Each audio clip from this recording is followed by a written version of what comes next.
reason tonight they're turning on Trump. We're going to go to the root of the rift. It's very important that you understand what those roots are. We're going to start off tonight with Marjorie Taylor Greene.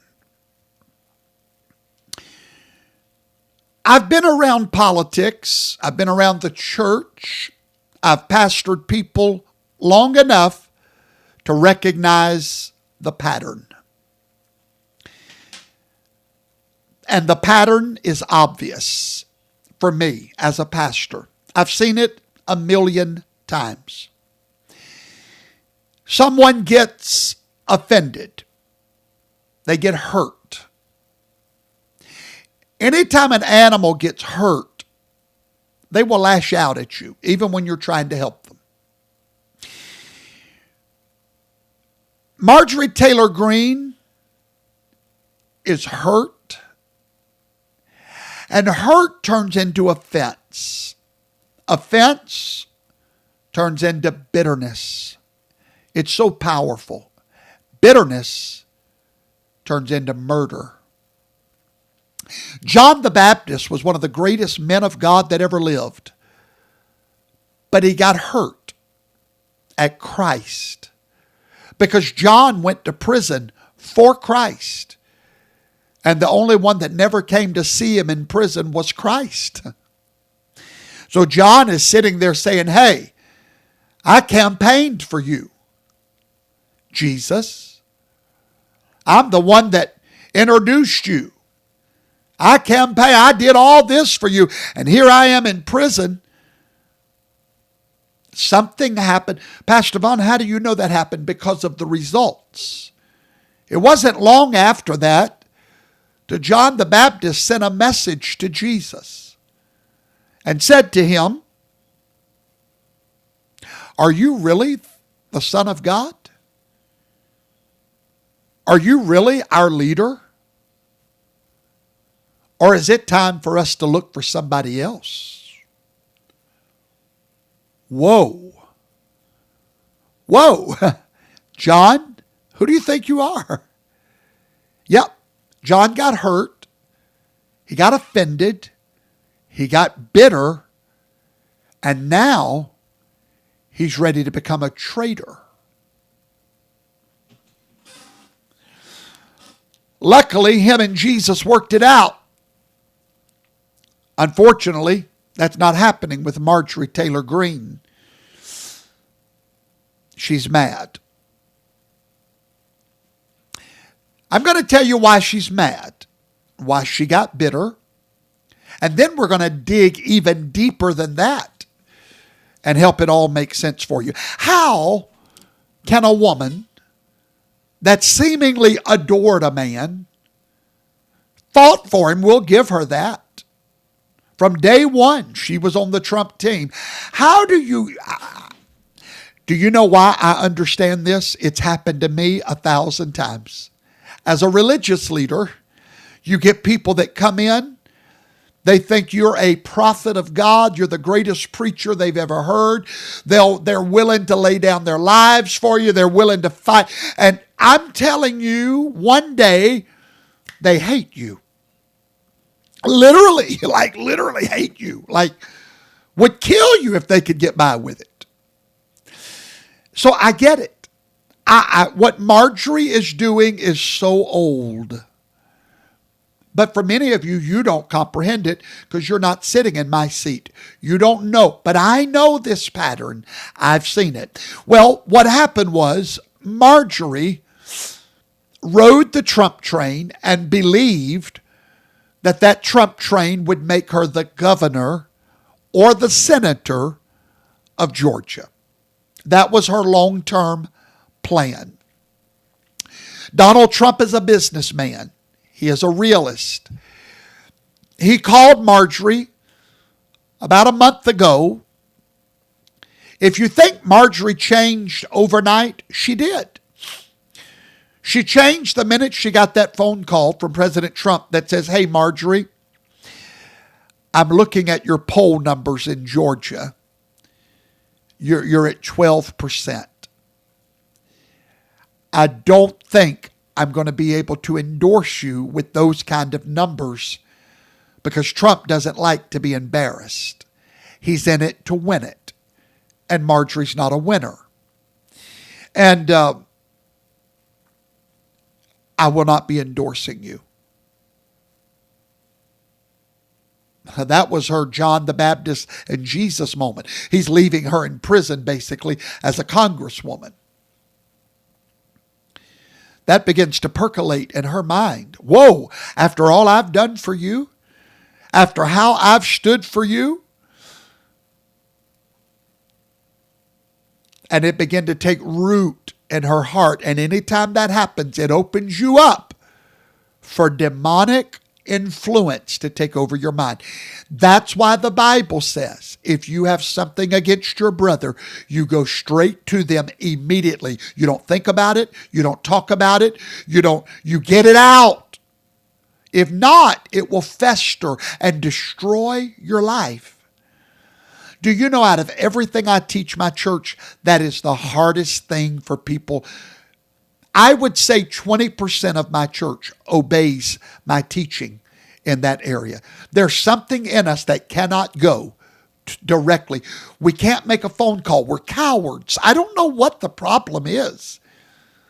But Marjorie could not work this out with Trump, and therefore it began to consume her. So what you're seeing right now, the feud, the drama, and suddenly Trump has betrayed the people. No, Marjorie, you think he betrayed you, and you're equating yourself to the people.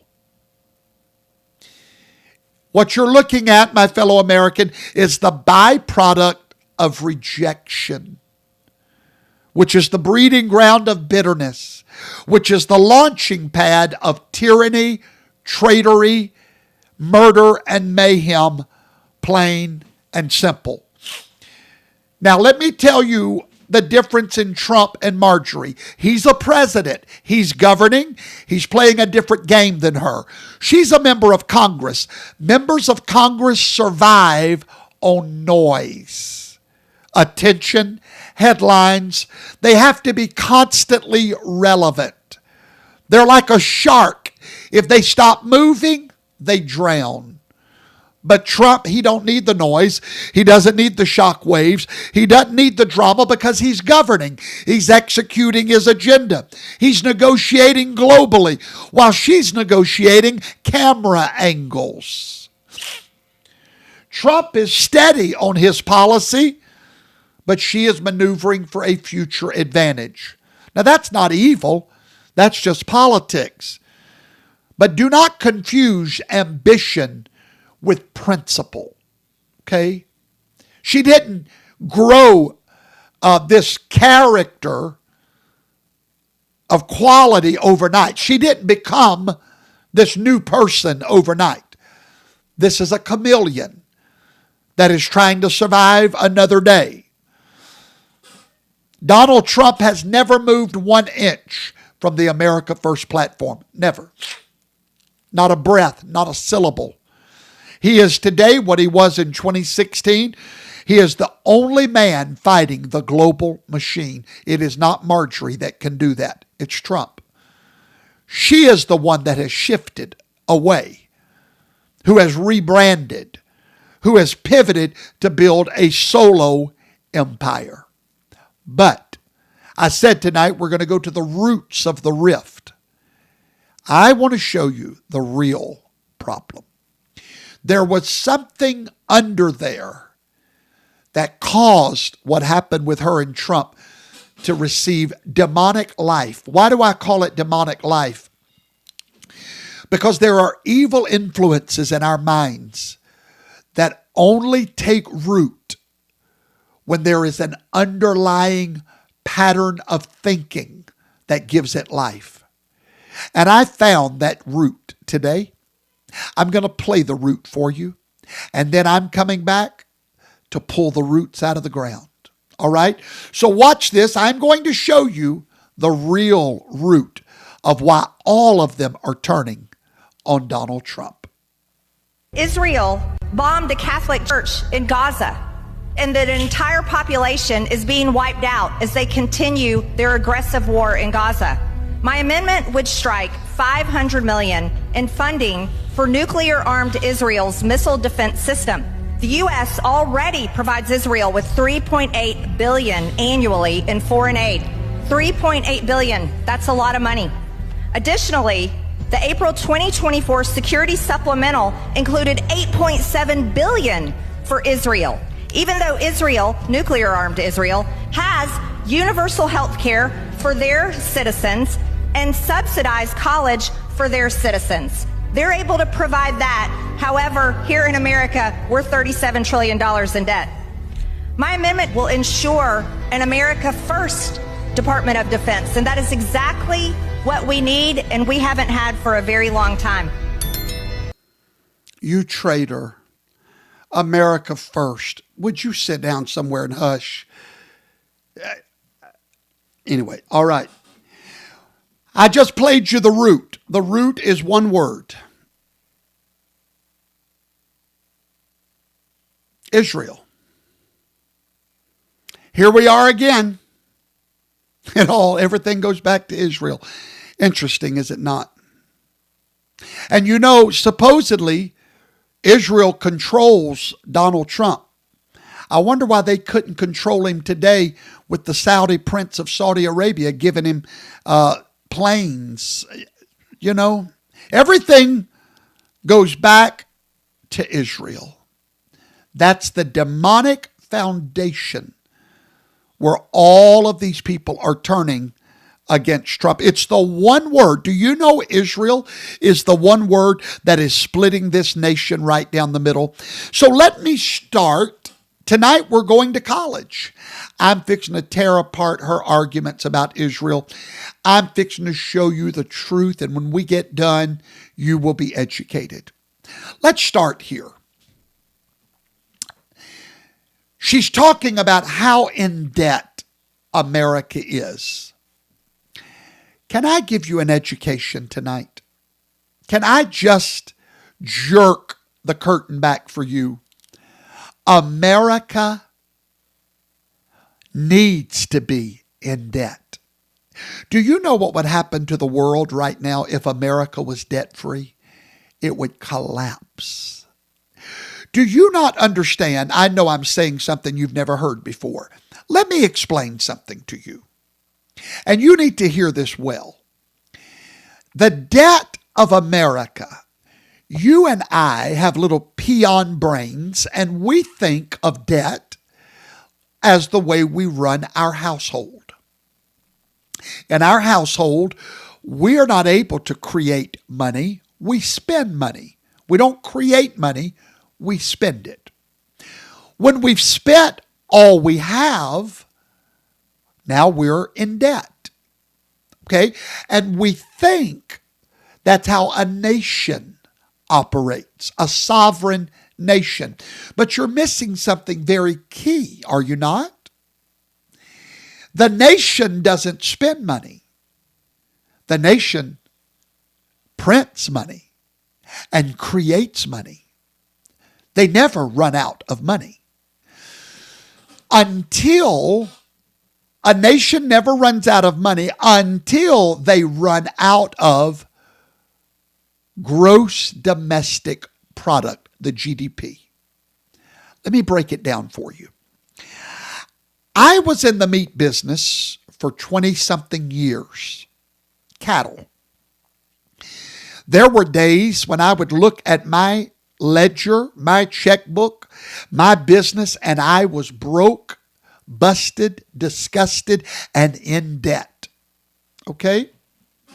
Now, I know you're hearing something you've never heard before, but stay with me. And I would look at that ledger of being $20,000 in debt, and people would wonder why I wasn't worried, why I didn't care. I'll tell you why. Because I would go out to the warehouse, and there was something in that warehouse that made me no longer in debt. Do you know what it was? Inventory. That's right. As long as I had machines, as long as I had trucks, as long as I had inventory, it may look like I'm in debt, but I'm not, because I have more assets than I have debt. So I'm not in debt. The United States of America has more assets. We are producing. We are a producing nation. Our wealth is beyond countable. Our mineral wealths, our production, it's beyond counting, basically. Okay, so yes, we do have debt on record, but we still have more capacity than we have debt.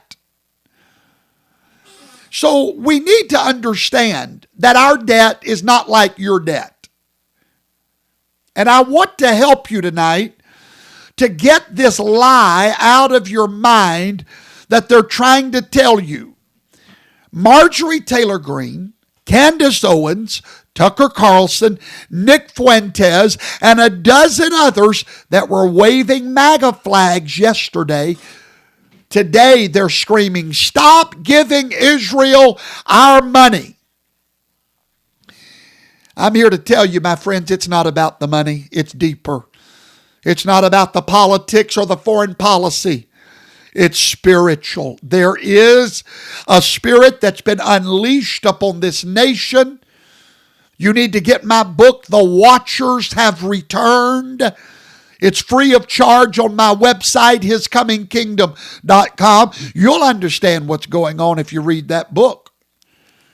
But tonight I want to get right to the jugular. Israel is dividing our party. Not taxes, not the border, not the Second Amendment, not even Trump himself, Israel. And here is the bomb. Israel has always been the dividing line throughout all of human history. Whenever God draws a line in the sand concerning who his covenant people are, men and women immediately divide into two separate camps: the covenant camp and the carnality camp. The covenant camp is those that understand the spiritual implications. The carnal camp is the ones that see surface level politics. There's two camps. Everyone watching me tonight, you live in one of two camps concerning Israel: the covenant camp or the carnal camp. Covenant, you see the spiritual. Carnal, you just see the surface level politics. But ladies and gentlemen, Trump did not change. He did not abandon MAGA. He did not sell out to the establishment.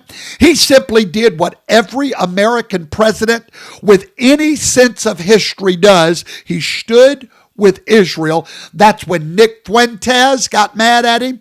And that's when all the rest, they gave him a little time thinking they could turn him from Israel.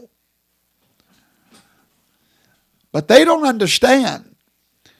God put a son-in-law in his family that kept reminding Donald Trump there is a covenant people. Now, Marjorie Taylor Greene, who was a MAGA warrior, she's screaming in that video, "Defund Israel." What happened? Do you think Marjorie suddenly discovered fiscal responsibility? Do you know that she did not mention Israel one time? Epstein was not mentioned one time out of Marjorie's mouth before this change. You think she just suddenly became fiscally responsible? Did she just now realize that we have a national debt? No. What she discovered is that right now, anti-Israel rhetoric gets clicks in the new algorithm. That's what she figured out. If you want your YouTube channel to take off, become anti-Israel. If you want if you're watching me right now, if you want to start a podcast and become popular, I'm going to help you. Go get a great thumbnail and put fake Jews on the thumbnail, and you'll become bigger than Professor Toto in 2 weeks. Okay? She figured that out. She discovered there's a whole audience of people on the far left and the far right. Many of them young, many of them confused, many of them with no theological concept at all, influenced by decades of replacement theology, Khazar conspiracy theories.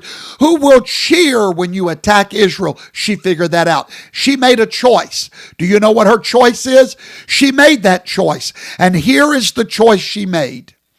Trend over truth. Because right now the trend is anti-Israel.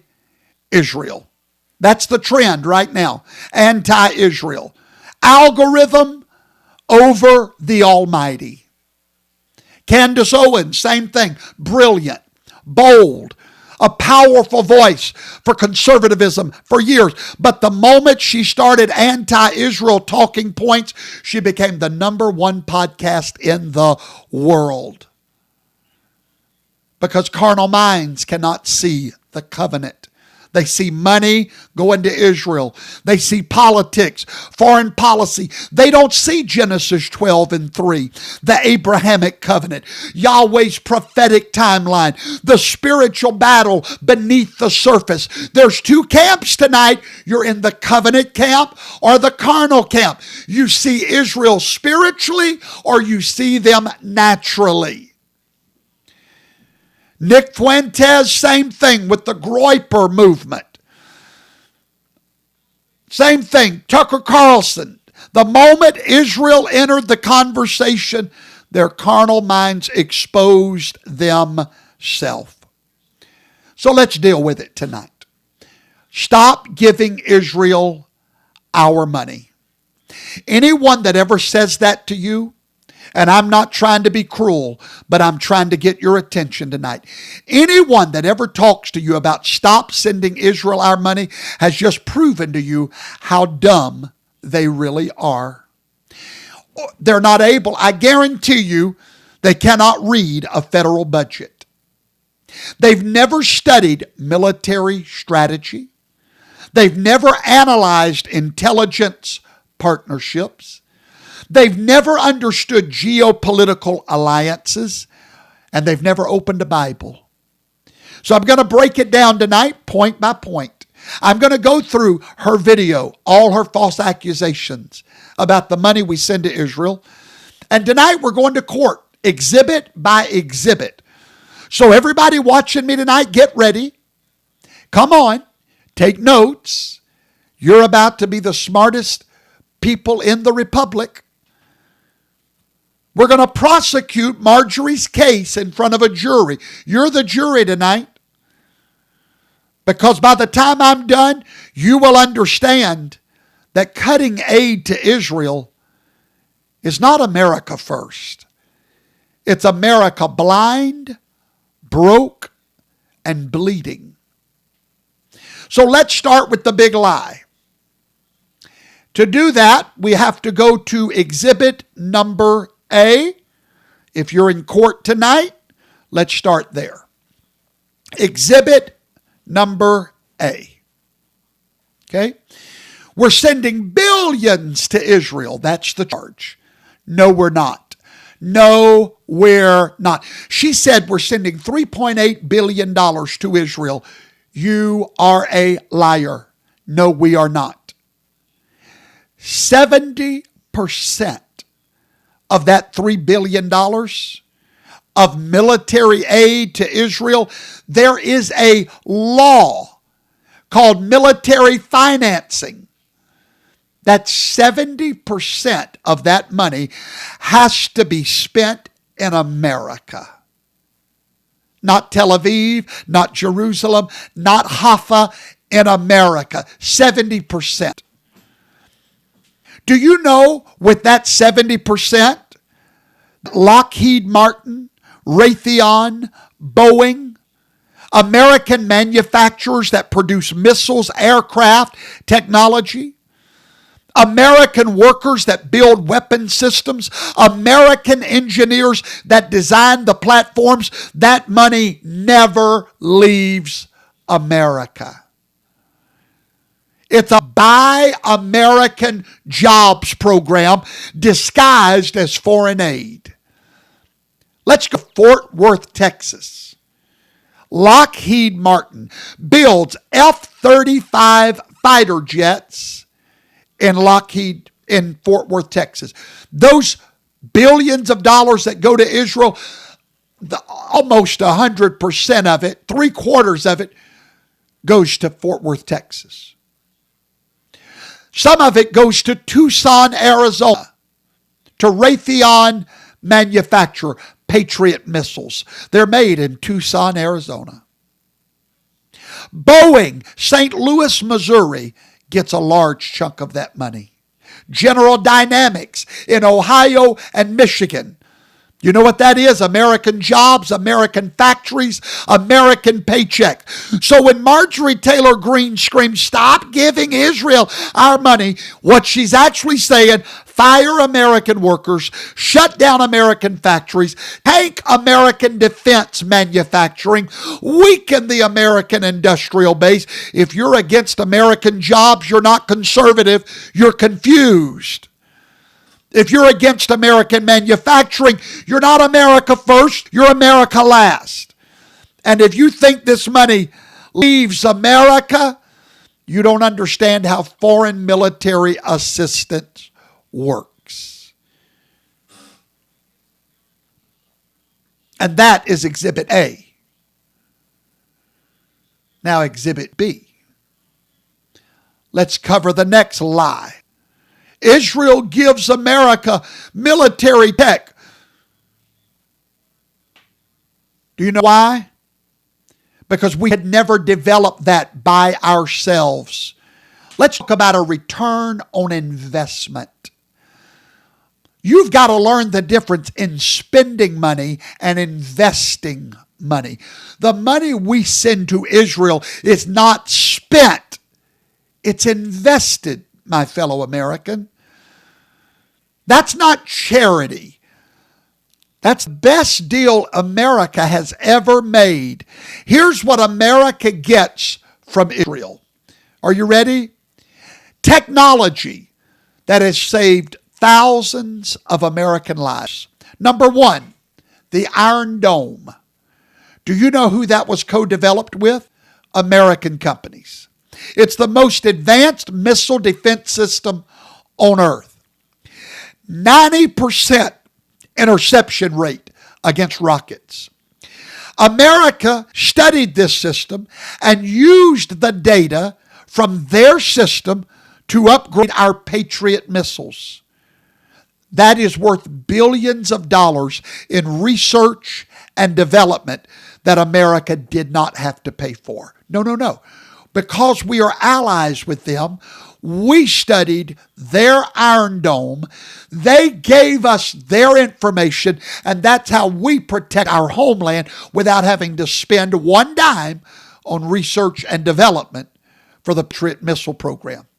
What about David Sling? That defends against medium-range missiles. And now we have taken their technology.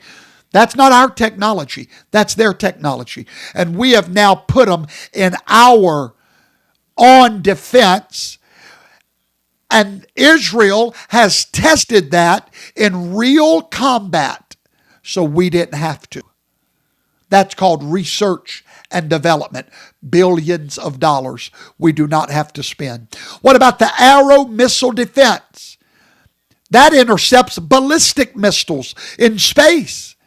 It protects them against Iranian and Syrian threats, and then they share that data with our military, and we integrate their technology that we don't have to develop. Does that not make sense to a business mind? What about drone warfare technology? Israel pioneered modern combat drones. And what did we do? We took their technology free. They shared it with us.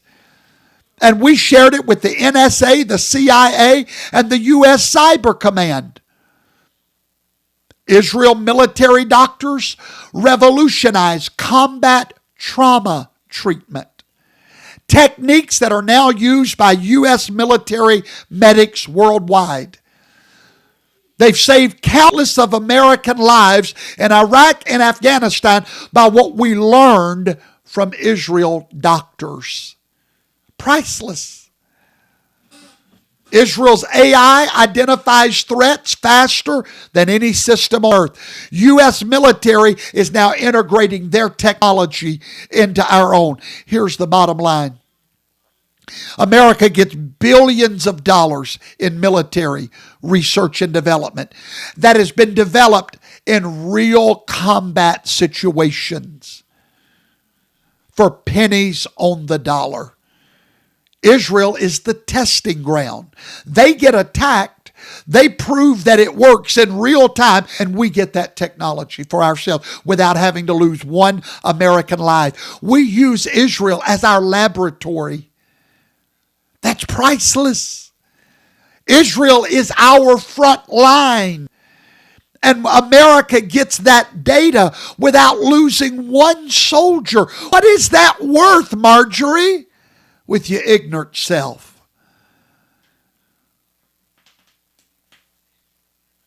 How about exhibit number C? No, that's not C. Let's find C. Exhibit number C. Israel saves American soldiers by testing weapons for us. War is expensive in blood and bodies. The best way to win wars is to learn from someone else's battle before you fight your own. And that's what Israel does for America. Israel tests weapons in real combat, not in simulations, in real combat. When the U.S. military develops a new weapon system, it costs billions, years of testing, decades before it's available. But when Israel uses American-made weapons in combat, America gets real-time battlefield performance data, instant feedback on our strength and our weakness. They take our weapons and they go into battle and give us the data. What about the F-35 fighter jet? The most advanced fighter jet in the world, built by Lockheed Martin in Fort Worth, Texas. But before the U.S. military deployed it in large numbers, guess who tested it in actual combat? Israel against Iran and Syria. And guess what they discovered? They discovered that there was radar vulnerabilities. And they shared that data with our Pentagon. The Pentagon upgraded the U.S. F-35 based on Israel's combat experience. American pilots are safer today because Israel tested the F-35 in battle. Israel's been fighting in Gaza, Lebanon, West Bank. American soldiers come home alive because they learn from Israeli experience. Let's face it, America don't have much battle experience. We've not had battles in a long time. If Israel did not exist as our ally, we would have to test weapons in our own wars, learn tactics from our own dead soldiers, deploy U.S. troops to the Middle East permanently. Israel is our crash test dummy. How much is that worth, America? $3.5 billion? If you want to stop sending money to Israel, you're signing your children's draft papers. Is anybody hearing me tonight? Does anybody understand? Is anybody learning anything? Kimberly Chris is. Thank you. Let's go to exhibit number D. Israel stabilizes our enemies. What happens if Israel was to fall? Have you ever thought about it? Who picks up the slack? Who stops Iran? Who confronts Hezbollah? Who keeps Hamas from expanding? America. That's who. Simple math. If Israel collapses, America sends 50,000 plus troops to the Middle East. I want to ask all of you Americans a question tonight. Is that not worth $3 billion? Not to send 50,000 of our sons over there? I'll write the check if I had it. Here. You want? Yes. What do we not get about this? If Israel holds, America stays home. So what's the smart thing for us to do? Send them the money to hold. Thank you, Melinda Gamblin. I hate to tell all of you this. America first, U.S., the Israel intelligence is the best in the world. You want to put America first? Ally with Israel.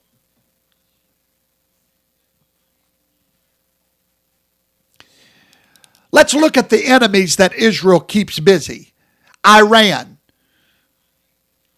The only nation standing in Iran's way is Israel. Without Israel, America would have to do all of that. Do you want American troops in Iran? Do you want American pilots bombing Tehran? Do you want American soldiers fighting in Syria? Israel does it so we don't have to. Write them the lowdown check, Marjorie. And get some education before you talk. What about Hezbollah? They've got 150,000 plus rockets. Who keeps Hezbollah in check? Israel. They fought 3 wars with Hezbollah, preventing them from destabilizing the whole region. Without Israel, American forces would have to confront Hezbollah directly. Write the check, Marjorie. What about Hamas? Who prevents Hamas from overrunning the region? Israel. Without Israel, American troops would be deployed to Gaza, the West Bank, the Sinai.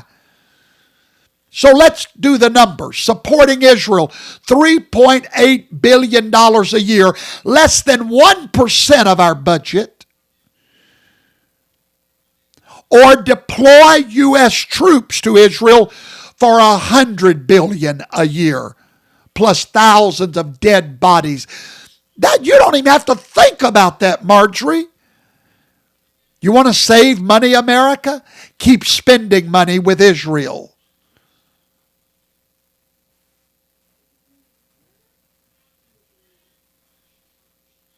You want to save money? You want to put America first? Partner with Israel.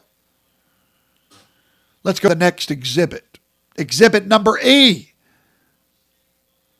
Israel's intelligence saves American lives.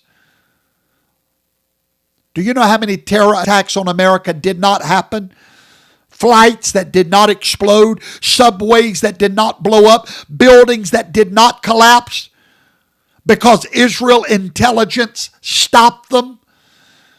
Israel's intelligence network is unmatched, my fellow American. Mossad, Shin Bet, Unit 8200. These agencies monitor terror networks in real time. Don't you want them for a friend? They track financial flow from terrorism. They intercept communications between terrorists. They identify threats before they become attacked. And they share all of that with the FBI, the CIA, Homeland Security, NSA. Do you know why? They need our money. And we need their intelligence. Let me give you a specific example that nobody told you about. The 2006 transatlantic aircraft plot. British and American intelligence working with Israel stopped a plot to blow up 10 airplanes over the Atlantic Ocean, American airplanes using liquid explosives. I want you to know this. 3 100,000 plus people, Americans and British, have died in one night without Israel.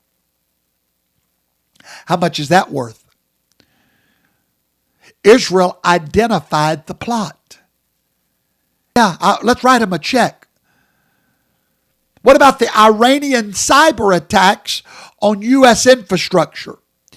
Israel's Unit 8200 identified Iranian hackers that were targeting U.S. power grids, U.S. financial systems, and water treatment facilities. What did Israel do? They shared that with U.S. Cyber Command and stopped those attacks.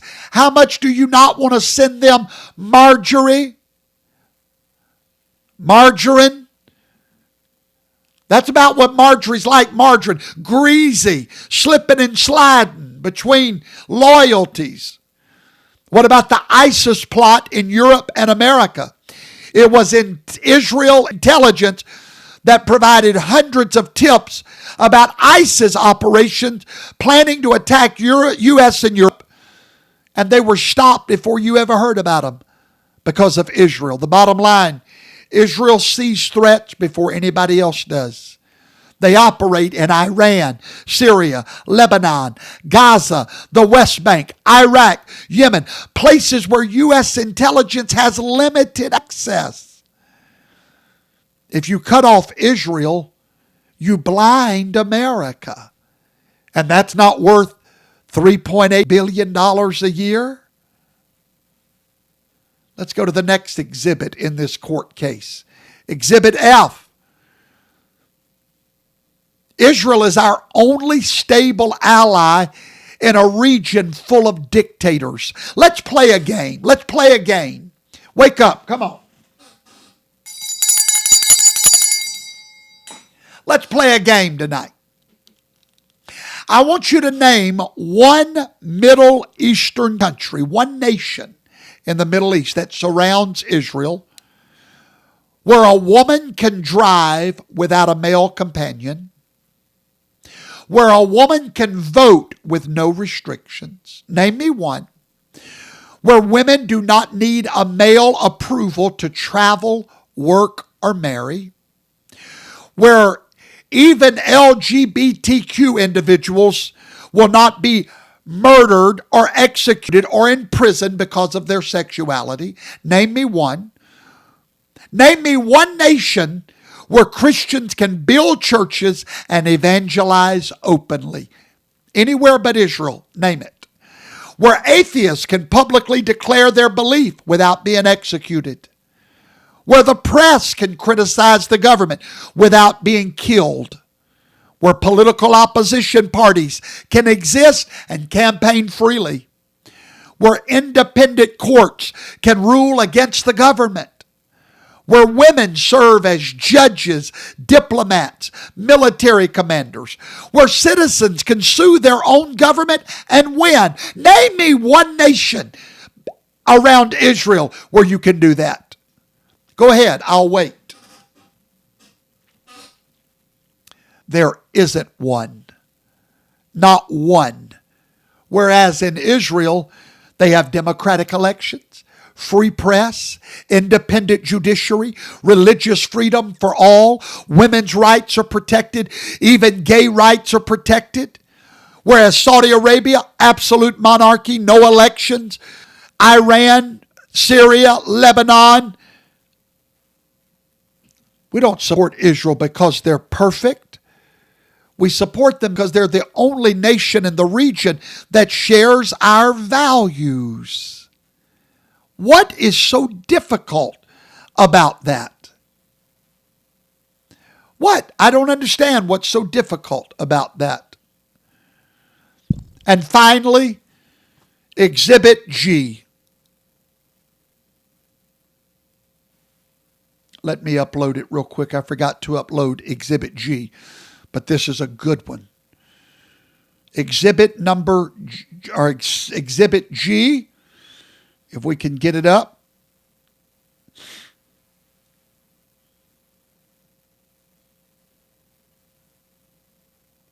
Trying to find it. Give me 1 second, my friend.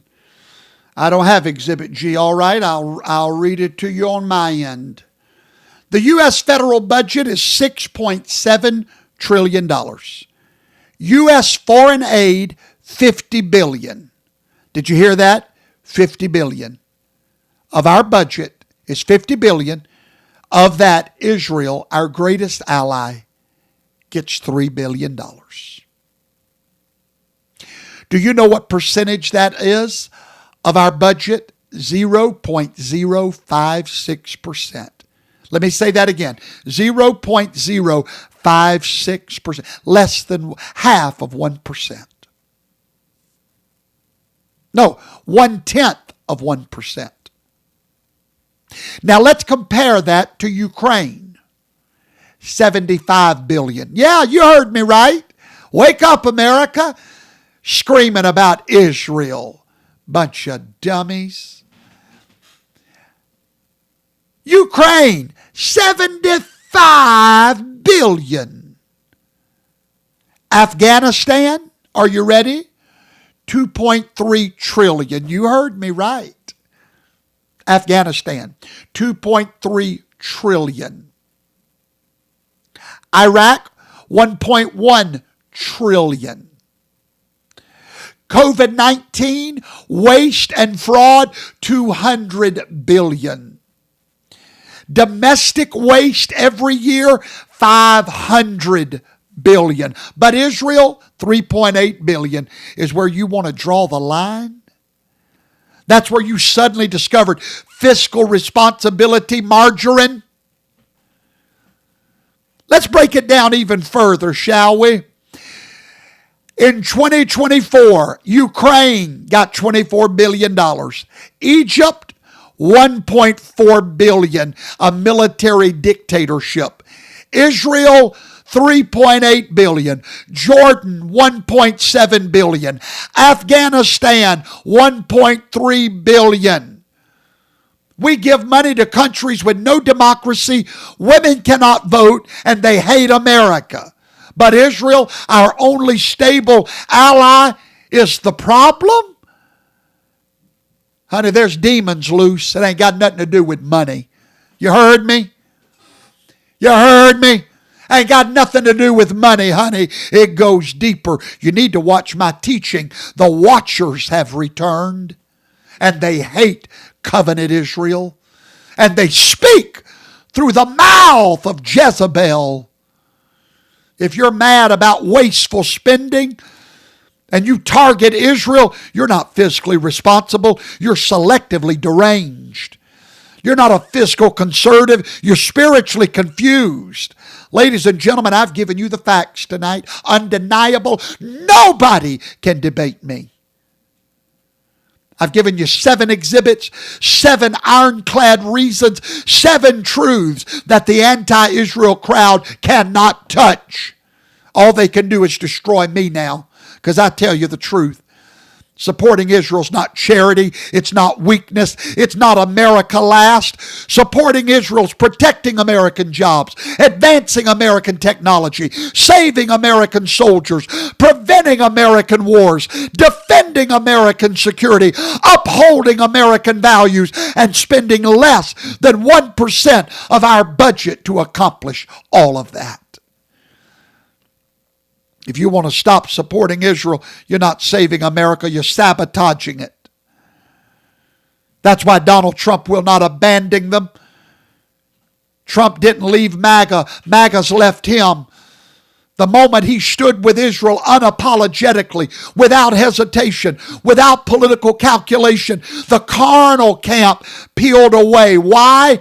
Because covenant people understand the motive. When Yahweh marks a nation, men will divide themselves. Trump aligned with Israel. The others are aligning with algorithms. And that's the difference. If I wanted my show to take off tonight to another level, I would turn on Israel. That's where the algorithm is algorating right there. There's something happening in this AI world, There's something feeding the algorithm. It's all connected to the root. This is not new. Genesis 12:3 says, I will bless those that bless you.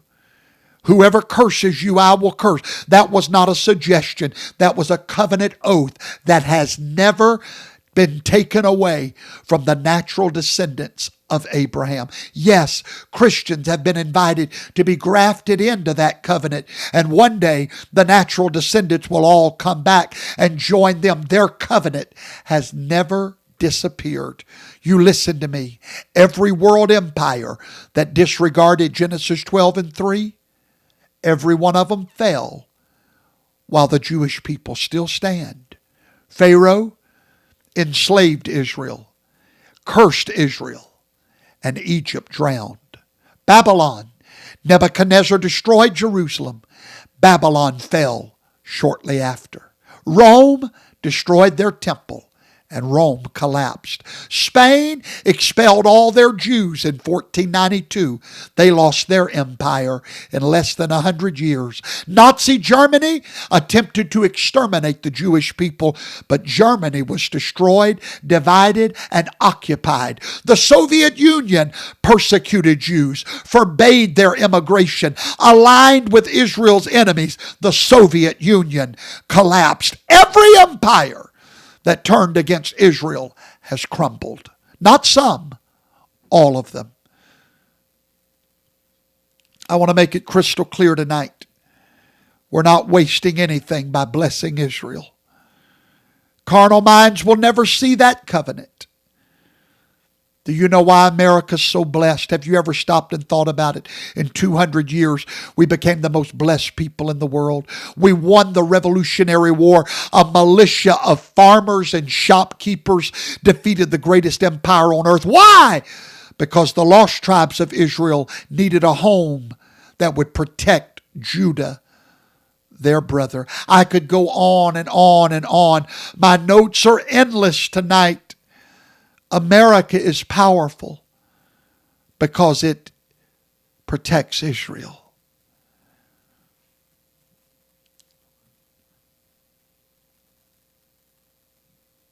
America, don't ever turn your back on Israel. Ever, ever, ever, ever, ever. Now, my time is gone. My time is gone tonight. My time is gone. But there's so much more I want to say.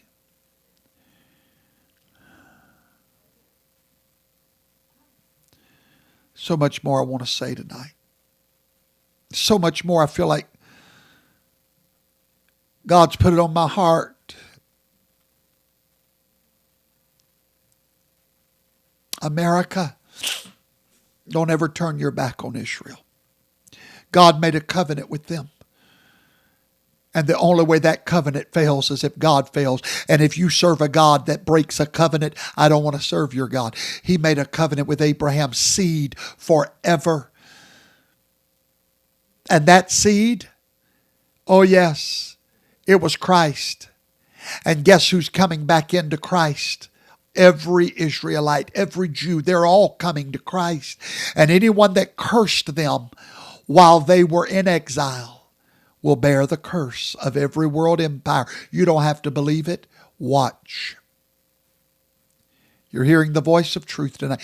You're hearing the voice of the end time prophet of God. You're hearing the voice of truth. Don't turn on the covenant nation that God made a covenant with.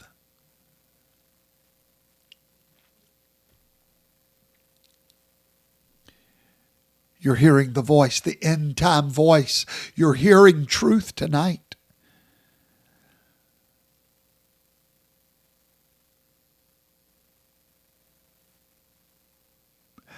Some people say Israel has too much influence in American politics. Let's look at that claim.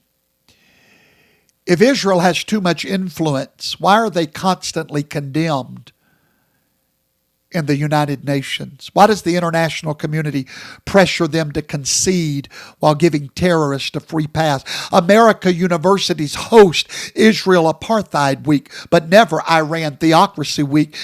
If Israel has too much influence, they wouldn't be the most condemned nation at the UN. If Israel had too much influence, they wouldn't face constant pressure to divide their land. If Israel had too much influence, American college campuses wouldn't be overrun with anti-Israel propaganda. I could go on and on and on.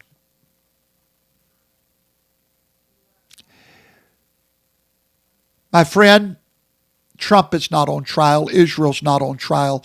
Even America's not on trial. Right now, the hearts of people are on trial. The covenant still stands. This is a battle between truth and trend, covenant and carnality, scripture and sensation, history and hashtags. And it's playing out in real time before your eyes, on your news feed, in your churches, in your political movement. But hear me, the remnant will always stand with the covenant people of God.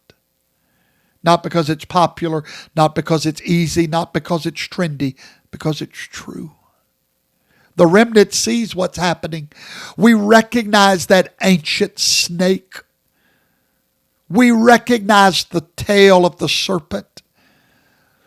The remnant discerns the moment we're living in. The remnant knows the dividing line. And the dividing line tonight is spelled with 6 letters, Israel. So let the influencers defect if they want to.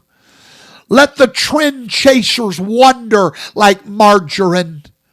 Let the carnal-minded follow the algorithm, but the remnant will stand. The remnant will not bow to algorithm or popular opinion. The remnant will not trade covenant for clicks. The remnant will not abandon Israel because it's politically convenient, because the remnant knows Yahweh is watching. The apple of his eye. History is recording, and eternity will judge. Here's my final word tonight. If you stand with Israel, you stand with Yahweh's covenant. If you stand with Yahweh's covenant, you stand with blessing, America. If you stand with blessing, you'll never stand alone. But if you abandon Israel to chase these trends, you've chosen carnality over covenant. If you abandon covenant, you abandon those blessings, America. And if you abandon blessing, you will reap the consequences. Not because I say so, but because history proves it.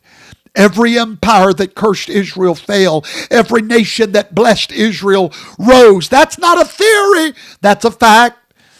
And America, our beloved, blessed, supernaturally favored America, is standing at a crossroads. Will we continue to honor that covenant, or will we abandon it for algorithm? Will we stand with Israel, or will we stand with the mob? Will we walk by covenant or carnality? The choice is ours, but the consequences are God's. The evidence has been presented tonight. The verdict is clear. Truth stands with Israel. Covenant stands with Israel. Yahweh stands with Israel. And those that stand with him will never, ever be ashamed. So to Marjorie, Candace, Nick, Carlton, and all the rest that choose trend over truth, you made your choice. History will judge it. But to the remnant, to those of you that see the battle beneath the surface, stand firm tonight. Stand strong. Stand in the covenant. Because the dividing line tonight is not political. It's prophetic. And the word that divides is Israel. Good night, America.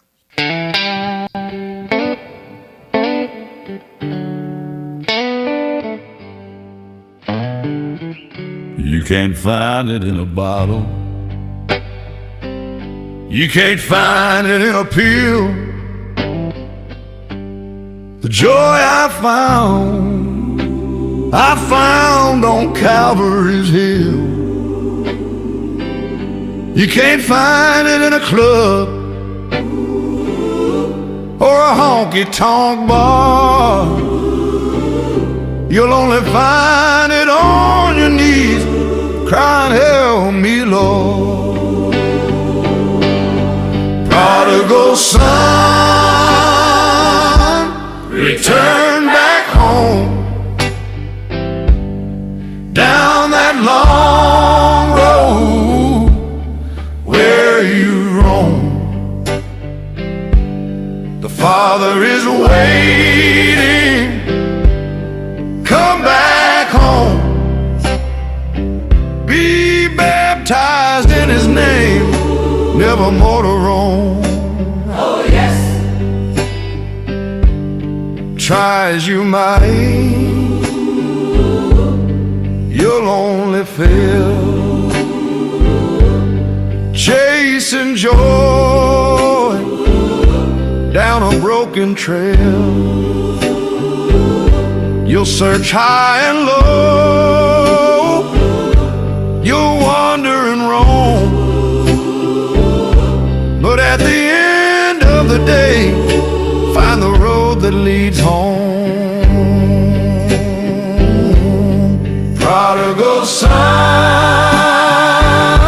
return back home from that long road where you roam. The Father is waiting. Return back home, be baptized in His name, never more to roam. Prodigal son, return back home from that long road where you roam. The Father is waiting. Return back home, be baptized in His name, never more to roam.